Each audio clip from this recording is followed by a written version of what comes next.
FX presents Snowfall, the final season. Should we talk about Snowfall? Brother, like the emotional roller coaster that was this episode. And I feel like they set it up perfectly. Because everything that happened in the first, what this is episode 6, so the first 5 episodes made complete sense to how we ended up where we ended up. I know I was doing a lot of denying on the, the Jerome, setup. You're already mentioning. I'm not going there. I'm not going there completely. Okay. No, I've been, I've been kind of off of it, or at least trying to, hoping for the best. But they did a really good job of laying the bricks, because once we finally got what we got in this episode, the rest, even callbacks to earlier things that happened in prior seasons, made a lot of sense in this episode at so many points. So it was a lot of payoff in this episode, I feel like. Yeah, no, definitely a good episode. Definitely a good episode, and must have been a good episode because my dad was texting me during the episode like, "Oh shit! Oh, this is great! This is a great episode." I'm like, "All right, yeah, this is one of them ones." I wanted to shout out the guy who said that a certain thing was going to happen within 3 episodes, because damn it if it didn't happen on the 3rd episode. Yeah, and I don't remember who said it. I don't remember if it was Nate or I can't remember, but shout out to that person. Name it. Maybe I'll name it in the chat if it was you. I'll edit it and put it into the actual recap, since we're editing those now. Anyway, so since a certain thing happened, I think it's only right for me to, and put on the wig. Is it only right? Yeah. I'm not saying what absolutely, but I think it's only right that per the circumstances of the episode, I should. Okay, all right. You should definitely. Should have already happened. No, I'm not doing it. Did have been in character. Did you put the wig over your hoodie? That's nuts. The wig over hoodie combo is insane. I can't hear a word you're saying. They heard me. That's what matters.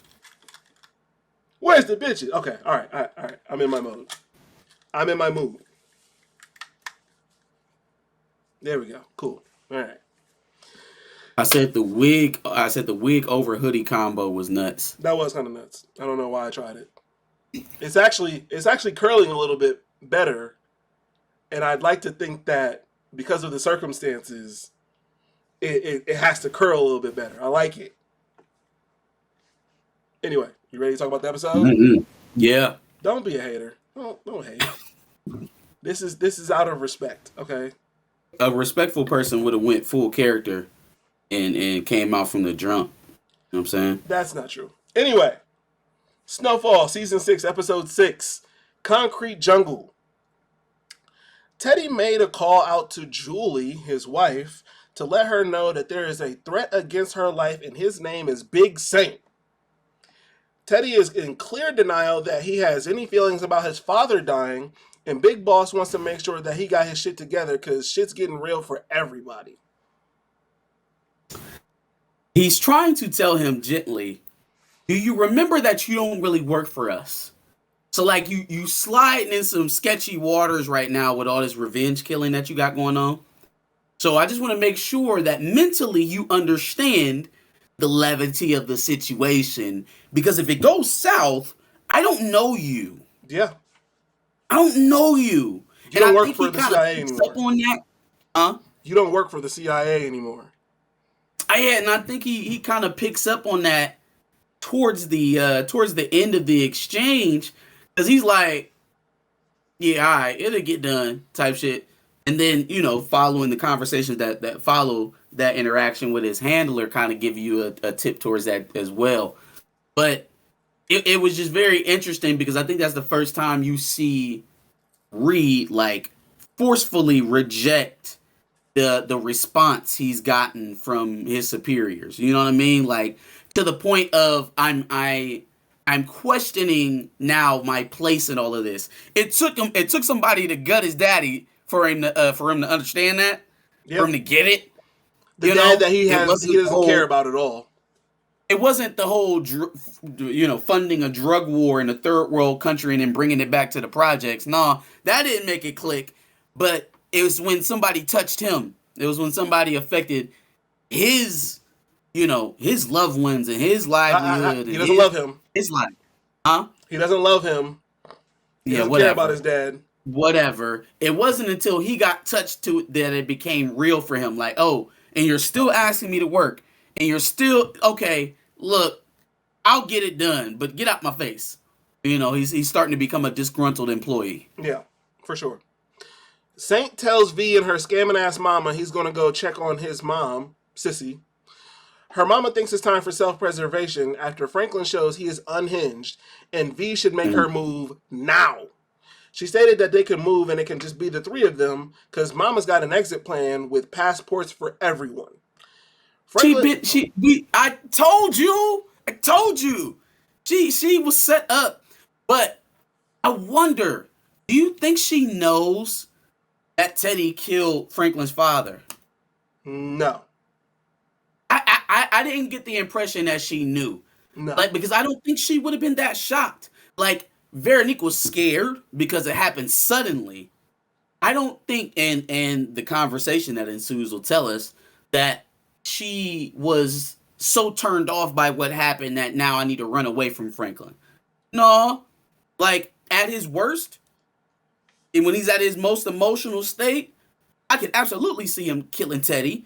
Not just because of what he is, killing Teddy's father. Not just because of what transpired and what I'm here to do, but what he has done personally to me. Right. What he has taken from me. I'm not about to play games with you. I'm only going to ask you once. I'm only going to ask you one time for you to give me what it is I'm looking for. And if you're not going to give it to me, then you're going to feel me. And then I'm going to ask again. And then you're going to feel me. And then I'm going to ask again until I get my money. Plus eye for an eye. Directly. Oh, father for a father. At the very least. I think Veronique, knowing Franklin, knowing his history with Teddy, after she gets over the initial shock of watching this sweet old man, who just wanted a candy bar on his last days, get slaughtered. Get slaughtered. He just wanted some Snickers. He was hungry. Okay. All right. Okay. But after she got over that, she was able to recognize, hey, yo, look. It's $70 million, number one. He killed his father, number two. Mm-hmm. We're probably not going to move the needle without something like this anyways. So, I'm staying. You do what you got to do. Yep. I want to let it be known that Kaylin says, hands down, Josh called it, though. That's crazy, because I did say they were getting the fuck up out of there. Yeah. Just saying. All right. Franklin comes back, and Veronique's mama claims that they've agreed to dip. V tells the truth and says that she and her child are not going with her scamming ass mama after all. V believes Franklin isn't a monster, and by proxy, her mama is. She thinks her mama, with all the fucked up shit that she done did. But listen to all this shit she said, though. Listen to all the shit she said. He never left me. Right? He always put me first. He's never raised a hand to me. Never chosen anybody over me. He's never chosen himself over me. He's doing all this to try to provide the life that I want for me and my child. Yeah. And it's the only reason why we out here doing this. And you know what's crazy, though? Is that Veronique has been one of the most suspicious characters since she's shown up. Yep. She's hands down the most loyal. Hands down the most loyal. More loyal than Alton, who tried to ultimately destroy his son's career. The most loyal to Franklin. To Franklin. Yeah. More loyal than Sissy, who initially rejected Franklin and didn't want to have nothing to do with him. Mm-hmm. More loyal than Franklin, who up and left and went to damn Africa on Franklin. Leon, sorry. More loyal than Unc and Louie. We can get that out of here. That's automatic. Yep. Who else has been a more loyal character than Franklin? Maybe Oso. But Franklin paid for that loyalty. Yeah. He paid for that. Yep. So it's been Veronique. Yeah. He's been very neat. If anybody was going to stay with Franklin, it's going to be very neat. That is true. DEA Tony is yelling at Oso, but we can't hear shit because the plane is taking off. The little sound effect. He heads home and tells his girl everything. Apparently, DEA Tony threatened to put Oso in prison. Yo, he don't like his life. Or it's that important to him to get Teddy because of everything he's been through. I think that makes more sense, obviously, than he just wants to die. But I think that's what it is, man. He's been through so much chasing this pace. It has evolved into so much that if he walks away from it now, everything that has happened to him and people that he's cared about is for naught. So he can't give it up. And even though he knows that he's putting Oso in some danger, he has to press because Oso's all he got. Yeah. Oso's all he got. So it's like, all right, well, yeah, it's a little weird, but it's all we got. So you got to go. You got to do it. Got to do the thing. Go do the thing. Facts. Louie is freaking the fuck out because Jerome is missing, but lo and behold, Mans pulls up in the driveway drunk. Mans said he's going to go to the airport and he is heading to Kingston. Jerome is done with all the bullshit and admits that it's all insanity. Jerome is done with Louie's BS. I'm gone. I'm out. Going on an airplane. I don't know if I'll be back again. Yeah, out of here. He is going to a beach somewhere. Fam said, I'm going to Kingston, and the first thing I'm asking is, where are the bitches? Where are the bitches? Where are the titties? Franklin and V pull over, and he lets V know that she made the right choice. He then goes inside to let Sissy, Wanda, and Leon know what's going on. Hold on, wait. You moving too quick. That was all the conversation with Jerome and Louie. I said that. Jerome, he said he's done with all bullshit. No. He finally says all the things that we have been saying as an audience and no one else would say to Louie. Yeah. He finally unloads it on her. First of all, you'd have been dead if I wasn't still here, entertaining all of this. You got me out here trying to kill my family. That's where we at with it. When you just boil it down to brass tacks, and it's all because you, not us, not the family, but you weren't satisfied. Yeah. Like, usually they kind of leave those kind of things vague and up for interpretation. And you know, half the audience would be arguing for Louie. Half the audience would be arguing against her. There's nothing to argue about anymore. Jerome told us, this is you. And this is your ambition that did all of this, that started this. Yeah, sure, we were selling drugs and we was doing dangerous things and we were putting our lives at risk. But all of this extra shit that we doing is because of you. Expansion, growth, wanting to be a boss, beefing with Franklin, working with Reed, killing, or trying to kill Kane. Mm-hmm. That's all on you. And if I wasn't here to defend you, where would you be? Franklin and V pull over and lets V know that she made the right choice. He then goes inside to let Sissy, Wanda, and Leon know what's going on.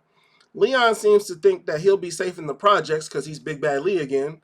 Sissy doesn't want to go with Franklin and would rather stick with Lee and Wanda since it'll be safer in the PJs, which is a absolutely nuts statement to say. Well, but I got to thinking about it, right? Because I said the same thing, but I'm like, so what is the plan to getting in the projects? And we got lookouts all over the place because we're running drugs in the courtyard. Mm-hmm. I'm heavily armed myself, not to mention the army of crash dummies I got in the projects that work for me. Mm-hmm. What's the play? No, are you gonna fight an army to get Saint's mom? Yeah, I get it. She is actually safe there. It's just a crazy thing to like. What? To assert? Yeah, no. You're going to the projects for safety? Because first of all, it's a lot of people around there, so a lot of witnesses that he doesn't want to deal with. And then if you go to some remote place or a safe house, you run the risk of him running up on you while you're alone and while you're isolated. And at that point, I can do whatever. Yeah, for sure. It makes sense. All right, KGB man is at the spot and Teddy knocks. Teddy tells him to open up or his neighbors will hear. Teddy says that this may be the last chance they have to talk and then asks if he's making coffee. Also, I just wanted to let it be known that he's out here claiming Parissa as his girlfriend now, I thought that was crazy. Anyway. He ain't got nobody else. His daddy just died. Yeah, true. Well, he didn't fuck with his dad anyway. Teddy suggests telling his people that Teddy is a dead end and that he isn't really doing what he said. Sorry. Now you know that's not going to work. Okay, you got it. Cool. It's not going to work. Yeah, go back to the CIA and say, hey, guys, this case that I've been working on for 10 years, it turns out I was all wrong. Can I live? Stop. Teddy tries to relate to bro on the spy tip and says that as crazy as it sounds, since he's known about KGB man, he feels less alone. Teddy stops when he realizes that bro actually made him a venti iced chai latte, which is not what he ordered. Plus, he spelled his name wrong on the cup. So he's a little upset about that. Teddy gives him the option to run away with whoever has the size 10 shoes in the closet and be who he wants to be, but if he's still there tomorrow, that he's going to kill him. Teddy should not have walked out of that apartment alive. What are we talking about? He told me 3 separate times he threatened to kill me. 3 separate times in that conversation he killed me. He wouldn't have got to number 2.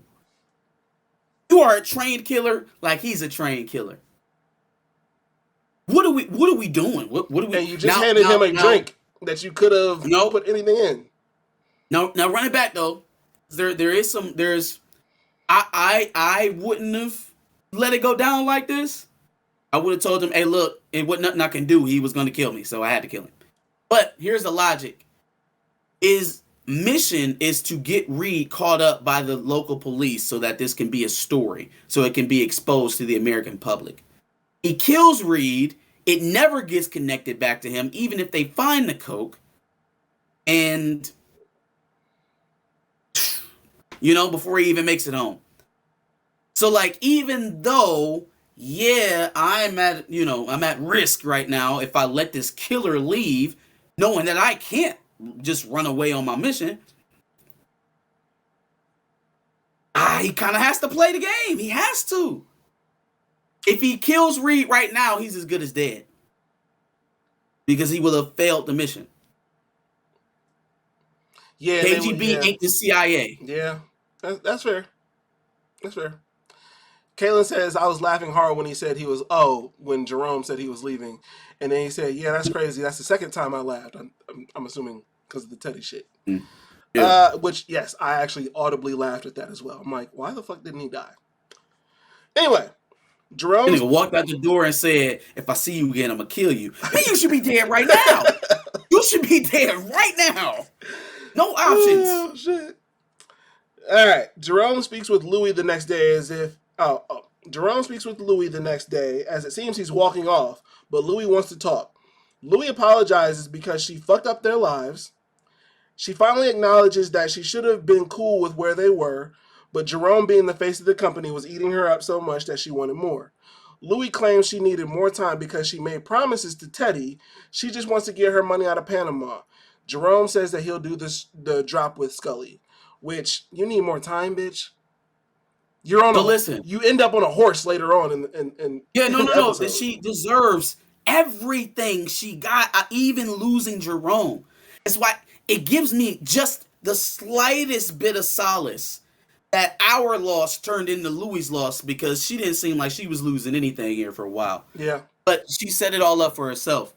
So with her in this whole conversation, he asked her at a certain point. He's like, so. Yeah, you being the face is worth you dying. Foreshadowing. It's worth you dying over. And she says, my self-worth? Yeah, it is. Which is a callback to Louie's beginnings as a working girl, right? Yeah. She came up, and that history will resurface again in this episode. But from the background that she comes from that to working with Claudia to living up under Jerome, having to fight chicks off the porch when they felt like they got skimped out of some weed. Yeah. Like, she's always been a peon. She don't want to be that no more. And when she says she don't want to be that, she will either not be that or she'll be dead. Facts. Right? Like, she's absolutely belligerent in her climb for or her track for ascension. So like that was interesting to me. And then at least that at some level kind of makes sense. But again, yes, she should have absolutely been happy where she was, because even where she was, way better than what she was doing before. You know what's crazy, bro? I cannot remember exactly when Louie started being like the boss. I don't know at what point it was when Franklin got shot and he couldn't like do all the drops and all that shit. Cool, but she was still part of the org at that point, right? Like, she was just the point of contact with Teddy. She was running when Franklin got good, it went right back to what it was supposed to be. But like, I cannot recall the moment or the time. Maybe it was after she got shot, when she told Franklin that she didn't want to be under his umbrella anymore. They wanted to work on their own. Yeah. You know, the whole Arkansas shit. That's when it kind of started to, Louie over Jerome a little bit, because Jerome was just like, all right, whatever. Well, then they had the wedding where she danced with him and did all that shit and exclaimed. Right, that's when she told him that she didn't want out, that she wanted out. Yeah. It was over with. Yeah. Effion00, what up? He says, yo, this was a great episode, and V surprised everybody by staying with Franklin, which is facts. I told you. She's the most down. She is the bottom. Yes, she is. Teddy wants Parissa nearby until he unalives Franklin. She says not until she knows Teddy's plan on how things should happen from here on out. Teddy claims she is the one bright spot in his life. This nigga is a simp. Teddy says he's done giving up. And she is the darkest chick you have ever met in your life. Nothing bright about her. Facts. Teddy says he's done giving up things for them, and I just know he wanted to say those people instead of them. But anyway, Parissa claims... he's talking about the government. He's talking about the government. Oh, I thought he was talking about he was done giving up things for Franklin. What the hell would he give up for Franklin? I thought he just meant he was done, like, I don't know. I saw it as a different way. But no, he's giving up. He's tired of giving up things for them, his boss, his employer, the people that he thought were going to validate his legacy and make him legendary, right? They were going to elevate his status to a point that he can be comfortable with it. He thought that's what they were going to give him. And the only thing they've ever given him is shit to eat. Right? Oh, your dad died? Oh, well, I hope your mind's right. Go out there and fix it before it blows up. Fair enough. Right? Like, that's how it's always gone for him. Got troubles in Costa Rica? Go handle it yourself. Go kill some folks. Yeah. That's how it is. Yep. And now that he actually has lost something, even though he's trying to convince everybody that he hasn't, he's hit a point where it's like, what am I chasing? Yeah. What am I trying to do? I got $70 million. I got a woman that I love and no more family. Time to go. For what it's worth, Parissa then says that was the sexiest thing someone has ever said to her. He is such a weirdo. He is such a weirdo. There's something wrong with her. Oh, I just thought that was hilarious. I've got this weird fucking bang going here. Not the bang. I don't like that shit. Anyway, FBI. Fuck no. That's what's happening right here. Like, I know it's a curl, but like, damn. Anyway, Effion says, oh, we can't gloss over Louie's monologue to homie in the warehouse. We'll get there. We're going to get there. Franklin meets up with Oso to discuss the fact that Franklin is the only one who could solve Oso's problem. Oso wants $10 million now. Franklin says he can give him $1 million now. Oso agrees, but he also needs passports for him and his family. Franklin agrees. Oso then finally states that Franklin needs to kill Teddy when he's done getting what he needs from him. Franklin states that is the easiest promise that he can make to Oso, which I thought was gangster. High tense. High intensity. Yes. High intensity. Yes. Because Reed is the type of dude, even fleeing Franklin will take the time to go find Oso and give him one of them cocktails. Make it look like he had a heart attack or overdose. Yeah. He's the type. So like my hope is that by the time Franklin has cornered Teddy, Oso is long gone. Yes. Oso is long gone. Yep. So like he doesn't have the time to go chase after Oso and his family. Yeah. So it looks like Oso, well, let me hold my horses because he still got the DEA and the KGB. But hopefully this means Oso is going to make it out of there. And the price on what's the name's head on Teddy's head just went from 10 million to 1. So my boy got a CIA agent on bargain. He got him off the clearance rack. Facts. RBG Rider says, "Peace, fam." Frequent commenter. What's going on with you? Evian00 wants to get to the ending now. Right now. Louie heads to the stables where Kane's homeboys have been waiting. Niggas start shooting and the horse dumps Louie off to get to running. That's when niggas step up to her with a shotty and a pistol. They were at that stable for 2 episodes.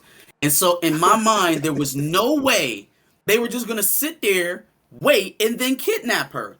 No one saw them sitting there for 2 days. Yep. No one asked them what the hell they was doing. Mm-hmm. It wasn't no police or security around here except for Louie's people. It was just like, it was too easy. It was just fishing. Sit here and wait. And literally, that's how they caught her. There was no way when they did the preview of Kane talking about he caught something that I thought it could have been Louie, but I thought more likely it was Buckley. Mm-hmm. Right? What happens in the scene later on, it should have. But, we'll talk about these niggas was just about to sit there. Okay. Oh, there she go. Come on, let's go get her. And that's all it took. Snowfall is great with writing, but this seemed to be a part where they had to kind of slack on this so that they can... Well, they had to get to it. Yeah. Sure. All right. Franklin is supposed to meet up with Teddy, and V is asking questions. All of a sudden, Kane calls and lets him know he caught something big. Louie. He then invites Franklin to come and see. Kane wants Louie to give up info on Buckley. Kane tells Louie a story, which he does multiple times in this episode. Kane tells Louie a story about how his girl been tripping a little bit more than normal because of not having no info on Buckley. He asks again... Oh. No, wait. Was he saying... So, listen to the story, right? Me and my girl used to argue, and then I come in the room, I slide the panties to the side, get it done. Mm-hmm. And then now, that fight just goes on and on and on and on. Is he trying to tell us it don't work no more after the shooting? That's crazy. I thought that for a second, but then I got back into the story and forgot about that. But because I was just thinking, like, bro, why don't you just put it down? Why don't you just go work it out, bro? You know what I'm saying? Show her how much you need her. Because of what Buckley did to her, those conversations go on and on and on. Then no, son, he can't do the work no more. Yikes. Boy coming up lame. He trying to put a noodle through a keyhole. He asks again where Buckley is, and she doesn't answer. Kane starts kicking Louie in her stomach and then tells her to stay put because he got some homies that he need to call up. Why are we protecting Buckley? What is so important about Buckley? Yo, for the life of me, I don't know. Buckley? I didn't know what... If you die, what is Buckley to anyone? She held on to Buckley to space out the episode some more. That's the only thing maybe. Maybe she is that stubborn. It's some stubborn people in the world, fam. Yeah. Like to the point of their own destruction. She could be that, but I just don't understand. Okay, let's work something out. You take me somewhere, drop me off, and then I'll hand you the information as to where he at or something like that. Put me in public. Let me go out in public, and then I'll tell you where he at. Yeah. Unbind me. Let's go to an In-N-Out. Simple. I'll tell you. You know what I'm saying? Simple. You ain't gonna shoot me in front of all these people, is you? Because he really want Buckley. Yeah. If that story was right, if I'm right about the story, he has motive. He want Buckley. He has motive. You know what I'm saying? Because Louie told you to kill me, not to make me an imp. Okay? Yep. Not to make me lame. Mm-hmm. Make sure I can't never have children again. Facts. So if you was gonna kill me, you should have killed me. Yeah. Not what you did to me. I want Buckley. Franklin pulls up to the spot and tells homeboy that he got a gun, and he ain't getting rid of it. And since Kane told him to come through, it's his call if he wants him to let him through or not. Franklin walks in and sees Louie tied to the chair. Kane states that he figures Franklin wants to do the honors of killing her once he gets what he needs. Franklin declines. Kane tells another anecdote about branding cows, and lo and behold, he's about to brand the hell out of Louie. Louie spits on Kane and he laughs. He then brands a K right on her chest as she continues not to talk. Franklin That's asks, nuts. You got that for the rest of your life, man. Wear it. Wear it. Franklin asks for a moment with her and then tells her to give up Buckley and pray for a quick death. She claims that Franklin did this to her, and as he walks off, she claims she can help him find Teddy. But he already has Oso, so he don't need your shit. Okay. We're going to do this again at another point in this recap. But let's just do it now for the audience, shall we? Absolutely. Did Franklin Saint exit himself from the family business? No. Okay. Did Franklin Saint steal a plug from Louie? No. Did Franklin Saint order a hit with a dirty cop on Kane? No.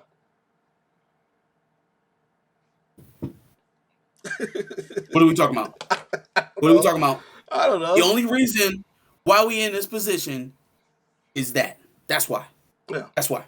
You, all the decisions you made led you here. You wouldn't even be a boss to be targeted had you just known your place. Just known your role. Just accepted the role within a multi-million-dollar business that you had instead of trying to be Franklin. I thought we already established this in the conversation with Jerome, which makes this line and another line in a preview for next week so frustrating. Because what is wrong with your brain, woman? Your husband already told you what it was. Yeah. I thought you accepted it when you said it. Man, that's wild. That's wild. It is. That's wild. For somebody to look you in your face and you say, you know what? I'm wrong. And then in the same sentence, come back and be like, it's all your fault. It's your fault while I'm here right now. Woo! Hey, if she don't die, put her in the hospital. She needs it. Facts. All right. Pop says, once he pulled out the branding iron, I would have been singing like the Temptations. Kaylin says, her blaming Franklin is wild. And I think Effion was saying no to the answers you were having me answer. Mm-hmm. All right. Franklin is driving away, but it seems he's having second thoughts. Jerome is at the drop and hurries everybody because he's getting pages. Lee wants to set up rules and regulations because he doesn't want chaos in the PJs. Franklin calls Leon and apparently wants him to page Jerome, to which him and Jerome speak, but he wants to bring the cavalry. Jerome calls Buckley, who was high on crack. Jerome tells Scully, and it seems he comes along with Jerome, and they pull up on Lee and Franklin. Jerome graduating from coke to crack, like saving money while also dying slowly inside, is nuts. It's like you got more fiscally responsible, but your life is going to absolute shit. Yes. That's a crazy trade-off. It is. That is an insane trade-off. But he don't have shit, so he might as well turn to crack. Like, your unemployment is going to be so much more well spent on crack than it is on cocaine. I think that's probably what it was. He got fired and said, this coke is too expensive. This is not a working man's drug. Okay? Yeah.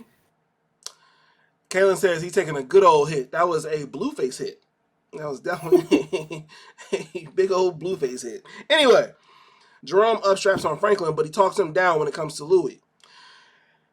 Niggas are about to run a train on Louie, and Radon Randall from Blue Mountain State, or U-Turn from Weeds. I don't know how people might know Paige Kennedy. Oh! Yeah.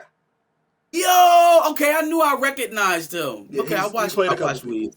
Yeah, so Radon Randall from Blue Mountain State or U-Turn from Weeds. I don't care I how don't you watch know Blue him. Mountain, but I've seen Weeds. Okay, you know him from something.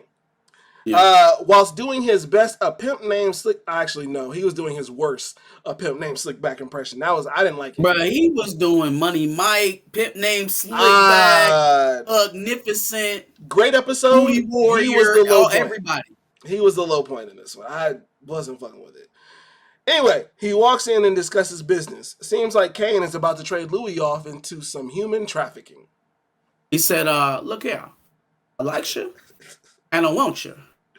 And we can do this the easy way or the hard way. Your choice. It don't make me no never mind.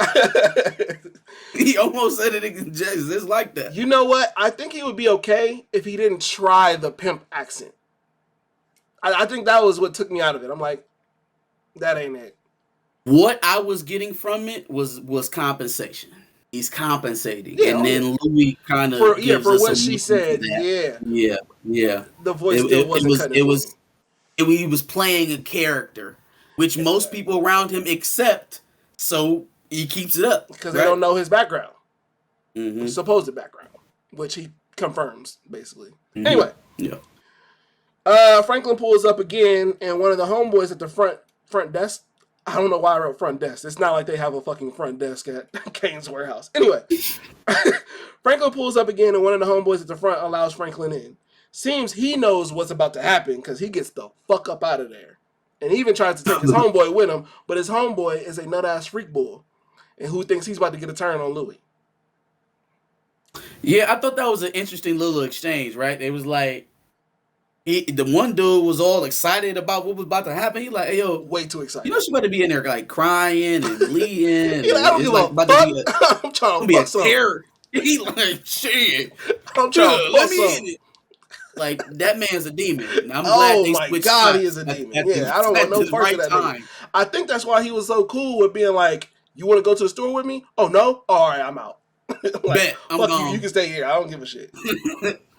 Caitlin says, best episode so far, for sure, probably of the season. Some crazy stuff has to happen to top episode 7. I think it will. I think it will. Anyway. Oh, this was 7. I said 6 earlier. I put 7 on the title. So, anyway. Louie is trying to haggle with the pimp for her freedom. Then he starts being a nut-ass freak bull. The homeboy at the front should have listened instead of being horny, or else he wouldn't have gotten stabbed up. Didn't even get to take a crack at the buns. He got stabbed up. That's what he gets. That's what he gets. In anticipation for rape buns. That's you know what I mean. You know what I mean. That's what you get. That's what you fucking get. Being thirsty for SA buns. That's a little animalistic. Facts. It's a little crazy. Louie flips game on the pimp and calls him out for all of his past trauma, which seemed to strike a nerve with him because that shit must have been true. Mm-hmm. Called him right out. Told him exactly what it was. Yeah. Like, I see you. Now it's not gonna help, but I mean, she got her shit off. She got her shit off. All right. Seems like Frank showed up at the nick of time because Louie screaming bloody murder in the back and got her pants down, but ain't nothing happened. So he showed up right when he needed to. I think they were very gracious because there was a lot of time. A lot of time when she was bent over that chair, and when Franklin, first starts. It's a lot of time, and she's screaming. Franklin was just casually walking through the spot, like, "Oh, hey, what's up, man? How you doing? How your mom?" Now let me be clear though. It's not like I needed it. Sure. I didn't need to see that. Sure, but it was a lot of time, so he was. I'm like, Louie is screaming bloody murder now, and he's just like, "Oh, what's up, bro? How you doing? How your kids in there?" Jerome pulls up and shoots the pimp through the door, and then Kane holds her hostage. After a conversation, it seems like Kane gets shot, and we have to lay to rest Jerome Aloysius Saint because he gets shot as well. Would you have let Kane go just to get Louie back and survive? I feel like that was a little bit of a, I'm at the end of the road. I don't care. Like, I don't really want to be involved in any of this shit anymore. And then probably the prospect of leaving Louie for Jerome. I don't know if he actually would have pulled the trigger and did it. He was talking a lot, but then he doubled back and gave her a chance to get her head together before he shipped out, right? So would he have actually left her? But we know for sure he didn't want to keep doing what he was doing for her. So it's almost like in that moment where he probably could have just let Kane go, live to fight another day, and go get him. You know what I'm saying? Yeah. Just so both of y'all live, but he didn't want to do it that way. Oh yeah. So like, sure. would you have let him go? You're right. You raised an interesting point. I would have to take Kane out. I think I would take Kane out. I think being where Jerome is at, I think I probably would have just took my chances. Yeah, like he did. Mm-hmm. Yep. He doesn't. He's depressed. Mm-hmm. He's truly depressed. He's in an all-out war against his family. Mm-hmm. He already been feeling a way about selling crack in the first place. Yep. He's basically telling you like he wants an escape. Well, the greatest escape is the final one. So I mean, Kingston would have probably been a little bit better, but you know, a little better, yeah, for sure. Yes, absolutely. Me. But of course, Louie had to stop him from getting to Kingston, so you know. I'm hoping this shakes Leon. I'm hoping he'll go like, I almost became the Projects King. Let me get my ass back to Uganda. Get the hell out of here. Facts. Nathan Moore says seeing her in that state probably had him beyond angry. That's his wife. Sure. Yeah, for sure.